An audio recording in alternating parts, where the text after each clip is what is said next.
en mission sur la terre. Amen. Et ça te permettra de marcher plus que vainqueur. Et les problèmes de ta famille, normalement, et c'est là qu'il faut le comprendre. Comment ça se passe dans le cœur? C'est de comprendre que peu importe ce qui a été fait dans ma famille, peu importe le père, peu importe ce qu'ils ont fait, même si quelqu'un soi-disant m'aurait vendu, peu importe. La Bible dit, quand tu reçois Christ, tu es une créature nouvelle. Mais il faut être conscient de ça. Et le seul fait d'être conscient de ça, tu donnes la défaite à l'ennemi. Et en fait, tu engages ton corps dans un combat de victoire. Oui, c'est ça. C'est très important. Ça ne veut pas dire.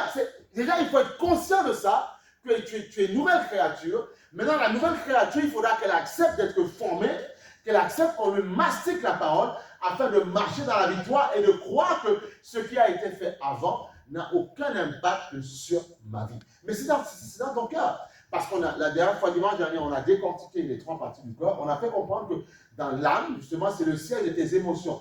Tout ce que tu as eu depuis ton enfance, ça se loge dans une mémoire qu'on appelle l'âme.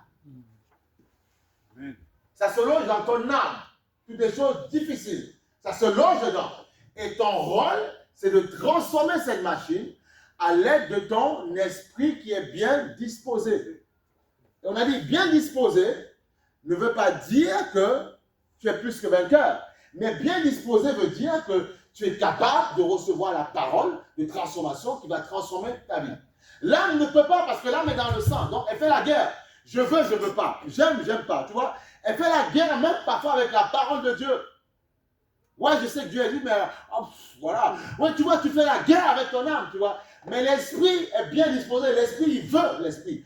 Donc, tu dois être conscient que tu as un esprit et tu dois donner la force à ton esprit, comme on a dit vendredi soir, et commence à rentrer dans la chambre forte, rentrer dans la salle de sport, dans la salle de gym spirituelle, et exercer tes muscles spirituels par la prière. Et quand tu auras compris ce que la prière procure à ton esprit, tu auras compris que prier, c'est pas je veux ou je veux pas. C'est obligé, je dois le faire.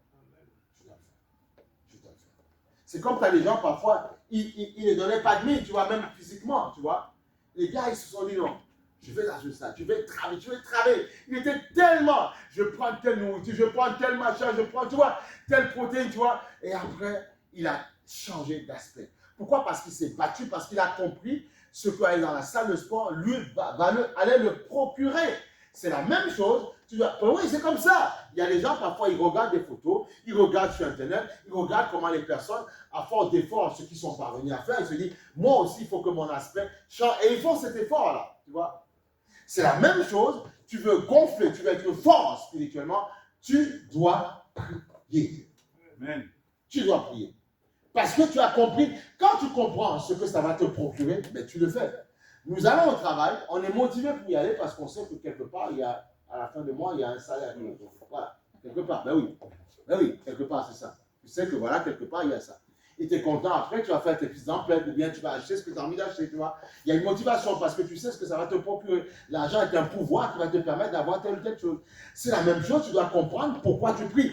Parce que je vais prier sans cesse, je vais gonfler mon esprit, je vais être fort spirituellement et je pourrais justement menacer, c'est-à-dire soumettre par ma langue, je pourrais justement abattre, je pourrais détruire, je pourrais reconstruire et je pourrais aussi condamner toute langue qui s'oppose contre moi. Mais si tu n'es pas construit, si tu n'es pas musclé spirituellement, si tu n'es pas fort, si tu ne te bâtis pas spirituellement, tu ne peux pas combattre parce que l'adversaire sera plus fort que toi. Amen. Ah oui. Donc oui, Satan est sous nos pieds. Mais Satan, nous qui le disons, il regarde si parfois nous sommes ce que nous disons. C'est pour ça que j'ai envie de dire, oui, j'ai passé un très bon moment dans la louange, mais cette semaine, je me suis fait terrasser. Parce que tu n'as pas compris que oui, je dis, voilà ce que tu es. Tu as la victoire, mais il faut accepter d'être construit, d'être nourri. Voilà pourquoi le Seigneur lui dit, enseignez-leur à observer mes commandements. Ce n'est pas pour nous faire du mal, c'est pour nous remplir, pour pouvoir lutter, combattre et avoir la victoire sur justement le mal qui veut nous nuire. Ah oui, c'est très important. C'est très important, c'est très important. C'est très important de comprendre ça. Il faut vraiment le comprendre, et c'est en le comprenant qu'on marche de victoire en victoire. De victoire en victoire.